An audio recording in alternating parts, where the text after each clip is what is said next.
Before fire was tamed, before the first brick was laid, before the word king had ever been whispered by a human tongue, the world lay wrapped in an endless, silent night. High upon the tallest peak of creation, where no foot had ever walked, there grew a single rhubarb plant made of pure light. For 40 hidden years it stood alone, drinking starlight, waiting. Then, on a dawn that had no yesterday, the plant opened like a flower giving birth. From its heart stepped the first human. His skin shone like burnished gold. His hair was black as the abyss between stars. His eyes held the calm of deep, still water. The angels in heaven looked down and named him Kayumars, the radiant life. Men would later call him Kayumars, the living mortal. He was the first man, and without knowing it yet, he was already the first king. When he took his first step, the mountain trembled in greeting. Wild beasts felt his light long before they saw him. From distant forests and hidden valleys they came, lions with manes like sunlight, leopards silent as shadow, tigers striped with fire. They did not roar and challenge. Instead, the greatest lions lowered their heads and laid their manes at his feet as offerings. The mountain itself shaped a throne of living stone beneath him, and Kayumars sat, dressed only in the skin of a leopard. The wind itself became his royal cloak. Far below, scattered tribes of half-wild men and women heard rumors of the shining being on the mountain. They left the darkness they had always known and began the long climb. When they reached the peak, trembling and afraid, Kayumars did not speak with anger or pride. He opened his arms and welcomed them as a father welcomes lost children. With infinite patience, he taught them. He showed them how to sew garments from animal hides so the cold would no longer bite. He taught them to shape clay into bowls, to plant seeds and wait for the miracle of green shoots. Cities were born under his gentle hands. Some say the first was Balk the Blessed. Others insist it was a circle of stone houses at the very foot of Damavand. For 30 long years, the world was soft and kind. Lambs played with wolf cubs, and children laughed without fear. In the heart of this golden age, Kayumars had one son, and only one. His name was Siyamak, a name that meant the one who brings light to the world. He was beautiful as the first dawn, brave as the sunrise that drives away every shadow. Father and son walked together, their footsteps echoing like a single heartbeat. Their love was spoken of in every valley, sung by every shepherd. But far away, in the black north, where no sun ever reached, something ancient stirred with hatred. Ahriman, the spirit of evil, the lie itself, sat upon a throne of frozen shadow. Every prayer Kayumars sent to the heavens struck Ahriman like a burning spear.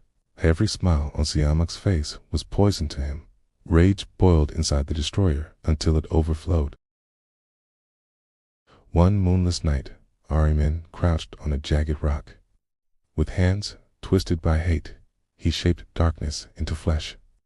He gave it the body of a gigantic wolf, blacker than space, with eyes of smoldering coal and teeth longer than swords.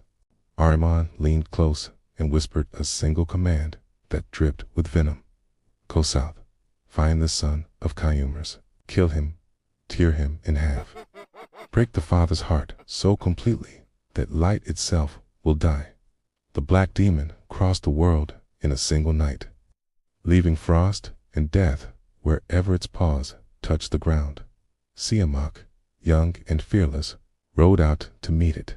He laughed as he spurred his horse, his sword flashing like summer lightning.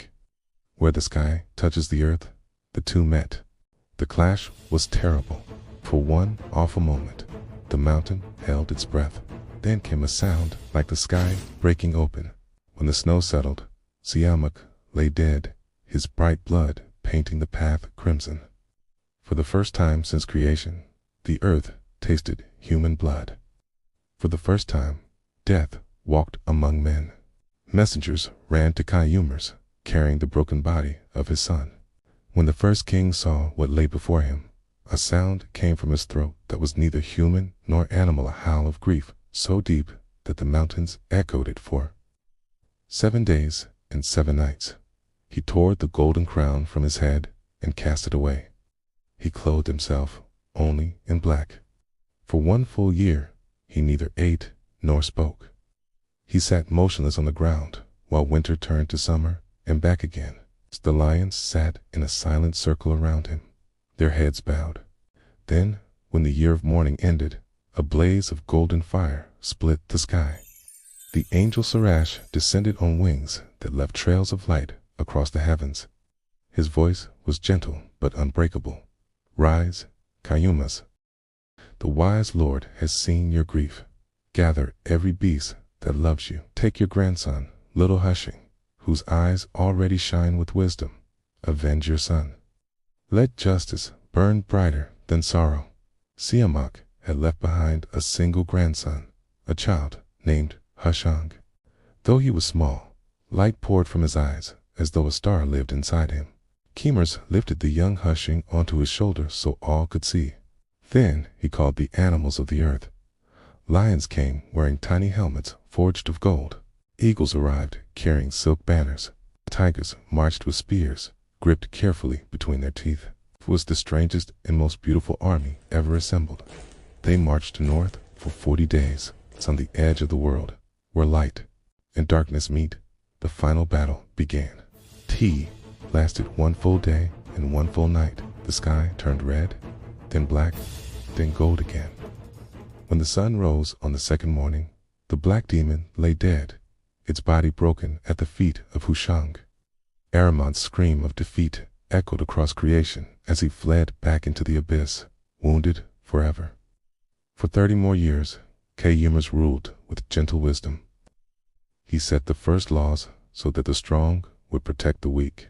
He walked among his people, touching the heads of children and speaking softly to the old. The world bloomed because of him, yet his own heart never bloomed again. At last, when a full 1,000 years had passed, Kayumars felt the call of the light that had made him. He closed his eyes.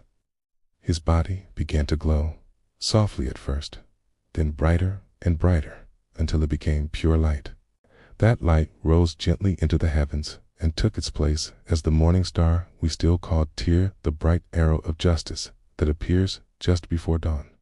Hushang, now grown tall and wise, took the leopard skin crown with trembling hands. He became the 2nd king of the world, and so the long line of kings began. Kayumars was more than a name carved in ancient stone. He was the first father who ever cried, the first king who ever knew grief, the first man who taught beasts to love and humans to hope. Every time an Iranian looks at the morning star and feels something ancient stir in the blood, that is Kayumars watching over us still. This is only the first page of the great book. Ahead of us lie Hushang and the discovery of fire. Smoras, who bound the demons with spells. Jamshid, who built paradise on earth and then lost it to pride. And Sahak, the serpent's holder, who will cover the world in darkness again. If this tale made the old mountains move inside your chest, stay with me. Like, subscribe, ring the bell. The Shahnameh is 10,000 years long, and we have only just begun. I will see you beneath the next star, my friends. The story continues.